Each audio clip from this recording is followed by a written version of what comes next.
Today on Thrive Loud with Lou Diamond. Now, 2 weeks later, I'm busy, I'm on, I feel awesome, and I feel like I needed to sort of have that release of, just doing what I love so that I'm not carrying that stress with me, and now I can thrive. You don't need to play it safe. This was spectacular. I'm going to be really honest, so I hope you don't mind. Yeah, that's what we want. And there will be bumps in the road. There will be twists and turns. You needed moxie on the floor and volume. It's the results and the connections and the improvement, the impact we have on other people's life. And that's when life becomes exciting. Who do you turn to personally to get back on the thriving track? I was really interested in how the world works. Thanks for the great introduction. It was really very simple. I just read part of your bio. Be brief, be bright, be gone. Get ready to thrive loud with Lou Diamond.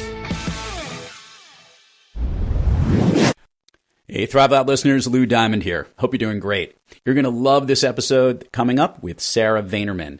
Sarah is the founder of Work From Home.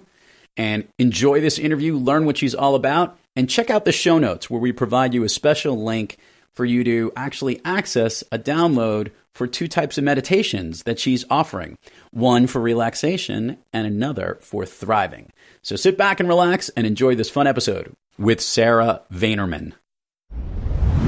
Welcome, everyone, to another episode of Thrive Loud with Lou Diamond, connecting you to the most inspiring and amazing people that are thriving each and every day.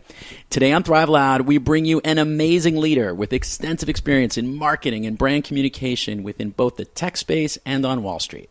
She has shifted her focus to the philosophies of yoga, mindful movement, and meditation. She launched her company, Work From Home. Love that name. With a mission to deliver the benefits of presence, contentment, and freedom to busy professionals, one company at a time. Thrive Loud listeners, put your digital devices away, step into the moment, and let's connect with Sarah Vaynerman. Sarah, how are you today? I'm great, thanks. How are you? Thanks so much for having me. I am excited. Thrive Loud listeners need to know, this is take two. Now, we had some technical difficulties the first time we did this, and now I have the pleasure of having you in person. Yes, and you seem in the flesh. And you seem to be a little bit more nervous than last time. A little bit. I feel like it's more formal in person, but I feel like I'm about to crack soon. So let's just get on with it. It'll all be good. So as I mentioned in the opening, and a little bit of background, we're actually recording this at the location where I met you. That's right. Where I got the pleasure to be a participant in one of your amazing workshops.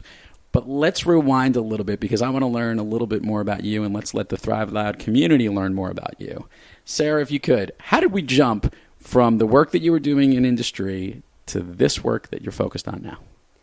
So I was working in marketing, as you mentioned, and I was doing a lot of digital marketing. I was pretty good at it, but I really didn't like the companies I was working for. I wasn't crazy about the people I was working with, and the workload was killing me. I mean, I was so stressed out. I was in my mid and late 20s, and I feel for everyone in that age group because they are really, really working hard. And for me, it was unsustainable. So I took a yoga class as one of many things that I did to try and find a reprieve. Mm-hmm. And I was so surprised walking out of there because I felt amazing. And it wasn't just that I felt amazing, from the endorphins and the yoga high that you hear so much about, but it was probably the first time since I first got a cell phone that I left my cell phone far away from me. And I got up from Savasana, that final resting pose where you're just totally blissed out.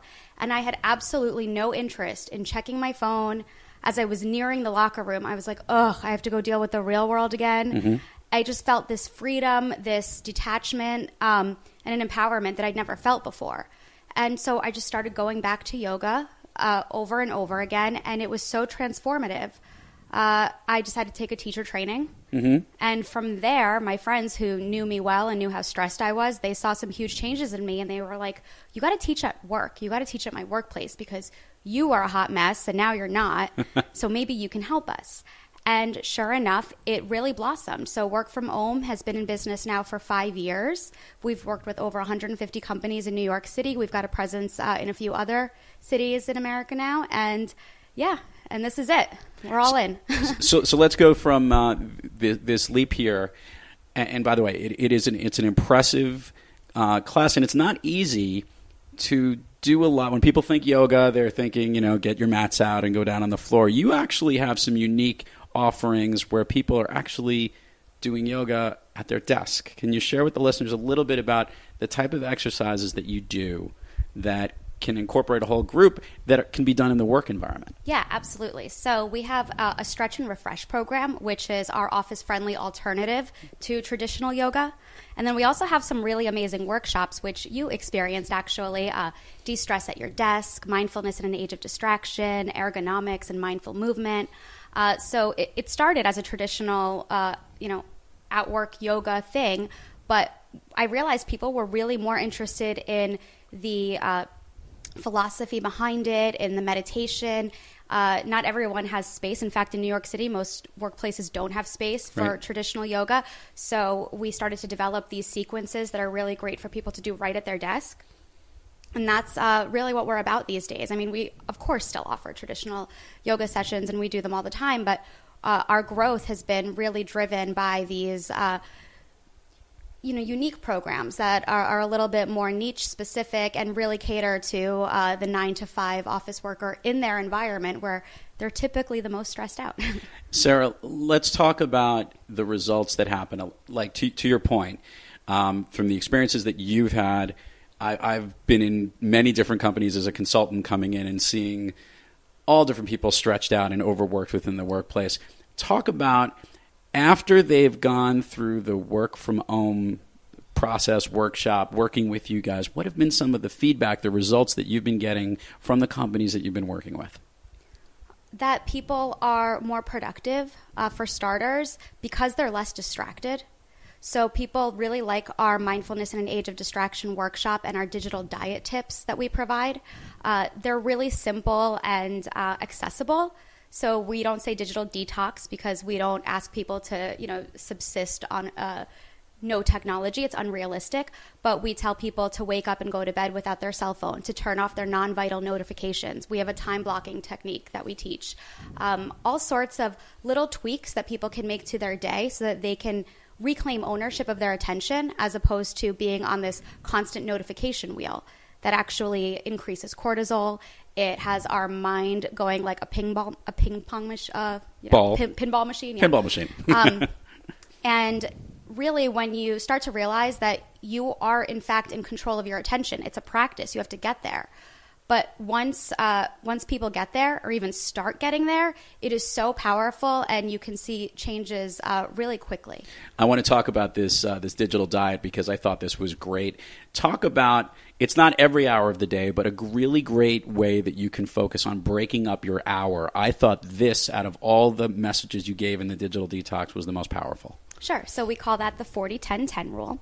Obviously, not every hour can be spent putting your head down and working on one single thing for 40 minutes. If you're in a really collaborative work environment, for example, usually you have to be on. But let's say you have a project like planning an event or a budget, a presentation deck, and it's something that you just need to get down to the nitty-gritty and work. For 40 minutes, just do it. You will get antsy probably within 10 or 15 minutes. That's where the breathing techniques come in. We teach you how to deal with your anxiety and work for 40 minutes. Turn off your notifications, your email. Just do the thing that you need to do. And then take the next 10 minutes to walk away from it, meditate, have some coffee, take a walk, whatever. And then use the next 10 minutes, the final 10 minutes of your hour, to respond to any really urgent demands on your attention.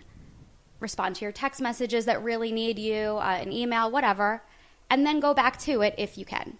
So 40 minutes, task at hand, 10-minute break, whatever you need to do, and 10 minutes to respond to anything that really requires your immediate attention.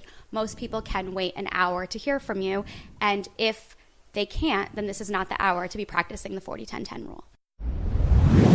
Hey there! If you're enjoying how Lou is connecting with this guest in this interview, then just imagine how impactful he can be in person. As an international speaker and consultant, Lou Diamond is all about getting organizations to thrive through the power of connecting. To learn more about how you can hire Lou to speak at your company, your conference, or your next event, head on over to loudiamond.net and click the Book Lou button to learn more. He'll truly get everyone to thrive loud. All right, let's get back to the show. It's a great message.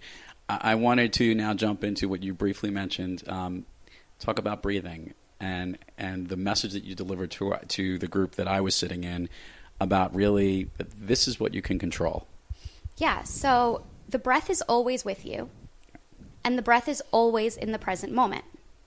So whether you're about to take off on an airplane and you're afraid of flying and your palms are getting sweaty and you feel that knot in your chest, you have your breath.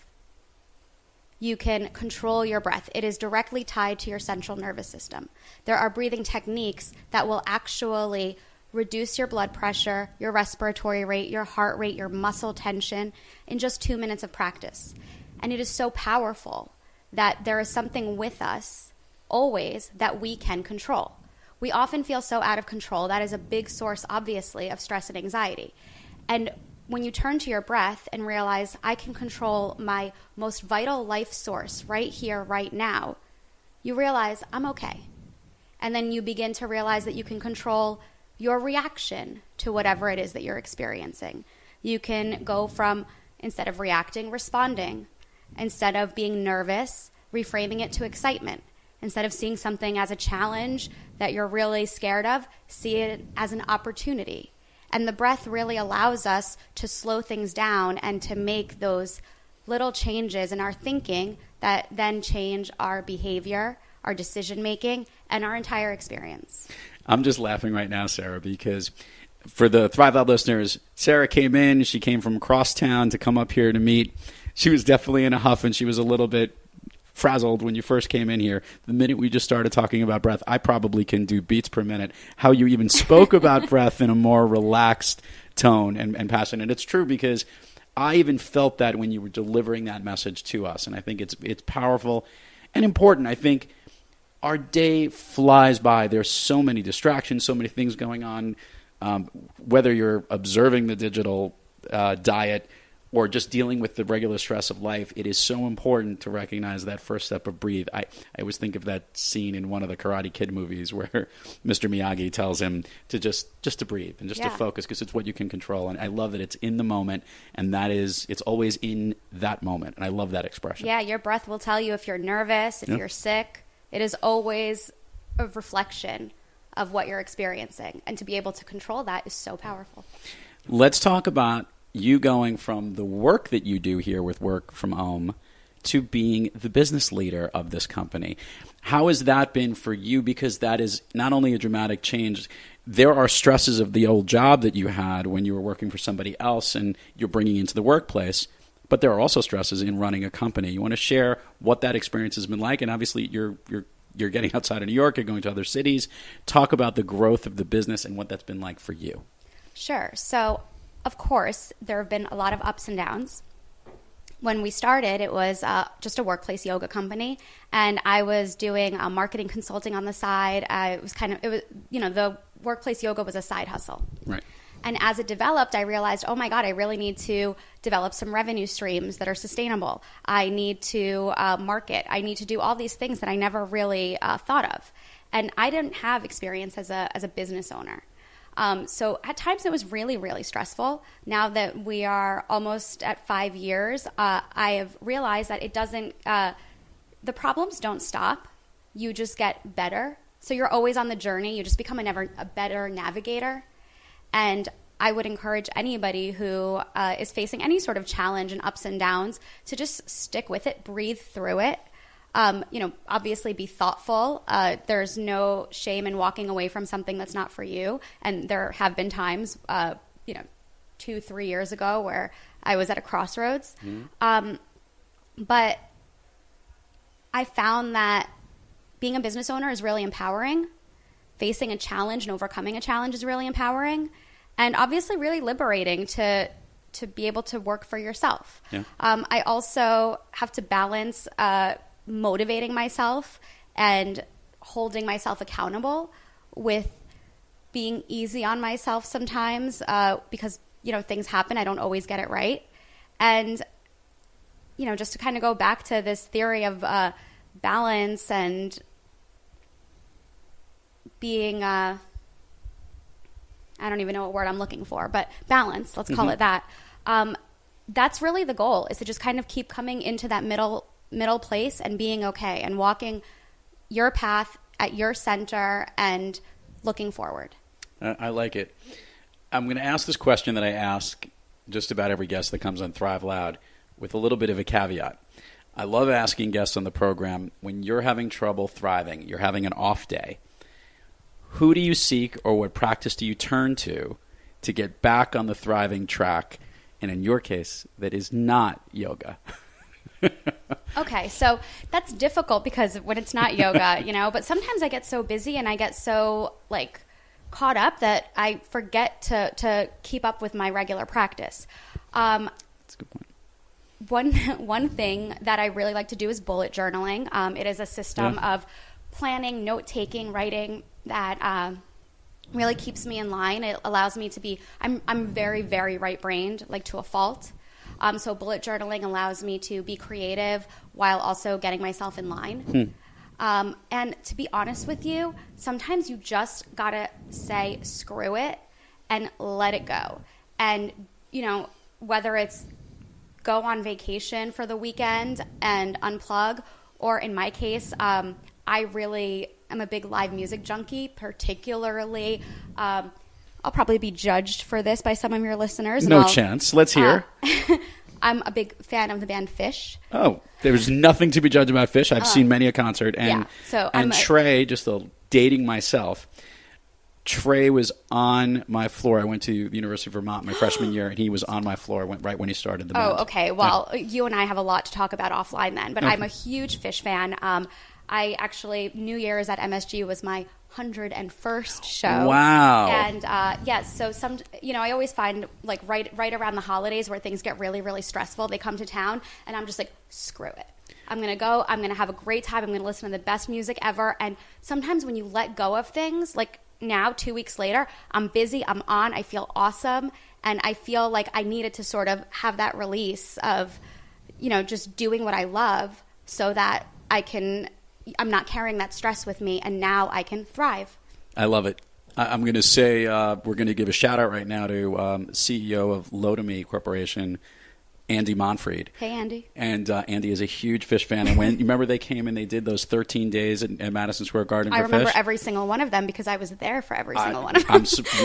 We're going to connect the two of you in the spirit of getting people to connect. Andy, I'm reaching out to you. We're going to introduce you to Sarah. Maybe she could help do some amazing work at his company, which would be really, really cool.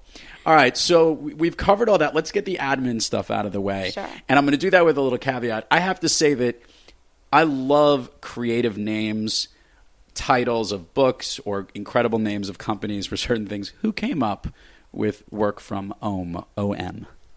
I came up with it. It's amazing. Thank you. I came up with it because I started to become really passionately curious about how yoga, meditation, Buddhism, all this new age stuff and old age stuff, frankly, was really impacting people today. I started seeing all this research from the Seattle Seahawks meditate to the Dalai Lama is presenting at the World Enterprise Institute, all online, just from Googling and et cetera. And I needed a place to put all of these articles that I was finding. So I started a Pinterest board called Work From Om. Okay. And I thought, that's a cool name. That's what I'm going to call this workplace yoga company. I trademarked it. It's a registered trademark now. And I love the name. I appreciate the props. But, I wasn't even really, I can't remember sitting around and workshopping it or really brainstorming it. It kind of just came to me, and there it was. Well, I like it. I'm actually showing her the podcast art for her particular episode, and we put the trademark in there. See that on your Work From Home. So we're very considerate. We're very respectful. Thank you. I appreciate that. Okay, but let's tell all the Thrive Loud listeners the places where they can find work from home, social media links, websites, everything like that. We'll put it in on the show notes, but it always comes better when it comes from you. So you can find us just about everywhere. Instagram is work from home, Facebook work from home, Twitter work from home. You can call us 646-856-YOGA. That's 646-856-9642. We'll put it in the show notes. You'd have to repeat it if they're writing it down when they're writing it. But I like it. People who are dialing, let's do that. Okay, yeah. yes. You can find, and our website, of course, workfromhome.com. We've got a blog. So, we'd love to connect with you guys. We're on. We've got brand ambassadors, awesome teachers who are there to, really drum up the community and connect with everyone. And that's what this year is about for us, actually. It's the year of community. Oh, so I like it. I welcome you to reach out to us any way you like. This is great stuff. Okay, so now we're going to get to, we've been having fun from the beginning here. So what I want to do here is, you've got this community idea for the year. What's your personal goals, things that you personally want to work on for this year, 2019? We're recording this at the early part of 2019 at this point. My personal goal really is to, it's a business goal. It's to scale. I find that I'm really in the weeds a lot in this business. I've developed some, a lot of automation and processes, but now I have to let go and let other people run those things. I do a lot of speaking, a lot of workshops, a lot of travel, and I'd really like to be able to do more of that, to be in front of larger groups, to be doing my workshops on a bigger stage, which I have a lot of opportunities to do, and sometimes I have to pass because I'm really busy with day-to-day stuff. So right now I'm trying to learn how to kind of let go, delegate a little bit more, and take this business to the next level, which I know we're there. I have to make the leap now personally. That's great. Let's go 2 last questions here. One, we'll have the standard Thrive Loud question, and then we'll do something a little bit on the different side. Sarah, what is your all-time favorite movie? My all-time favorite movie is Clueless. Okay, now I need to know why it's your all-time favorite movie. I just think it is so funny. Mm-hmm. It really kind of brings me back to my youth. It's satire, so even though it's like, I actually think it's a really smart movie, even though it's a ditzy, silly, funny movie. I love everything about it. I love the story, and it just always puts me in a good mood. I could watch it over and over again. I'm a child of the 90s, so what can I say?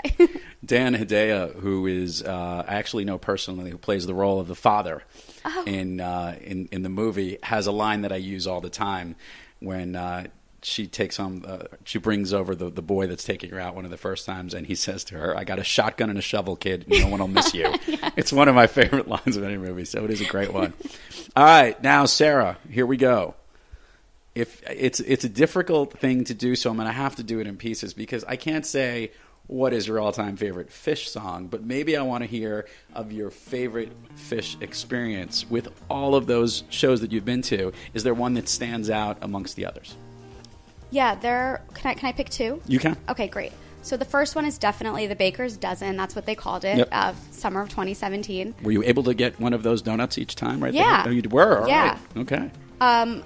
Yeah, the donuts were great. Shout out to Federal Donuts in Philly.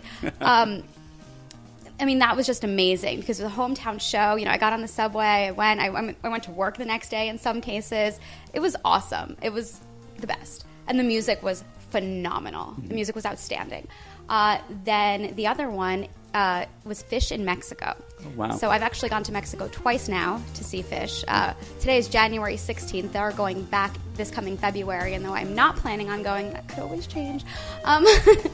But seeing Fish, my favorite band, with my friends on a beach, there were times where I was literally in the water splashing and having chicken fights with my friends during there's a song called Reba about a butcher. Mm-hmm. So we thought that would be an appropriate song to do chicken fights in the ocean while they were playing it. But of course. Yeah.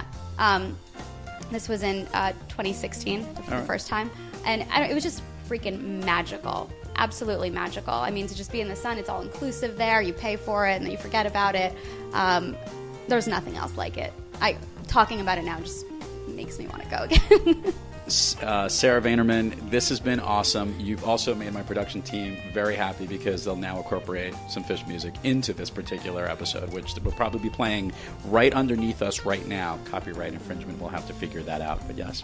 I have a little company. It's not a company. It's a whatever it is called Helping Friendly Yoga. Okay. Which is fish-themed yoga. We have a playlist. You can find it at bit.ly. It's a shortened URL. bit.ly/helping friendly yoga jam 1. It is 60 minutes of all instrumental bliss jams that you can do yoga to. It's awesome. And if you're listening, I encourage you to Well, how about this? Check it out. Now that you gave the URL, we will utilize that link for the episode, and then we will maybe even incorporate some of the music probably underneath us right now, which I think could work out pretty well. Awesome. That sound great? Yeah. Sarah, it's been awesome having you here. Thank you so much. This has been a lot of fun. Totally fun. And to all the Thrive Loud listeners out there, keep thriving onward and upward. And remember, be brief, be bright, be gone.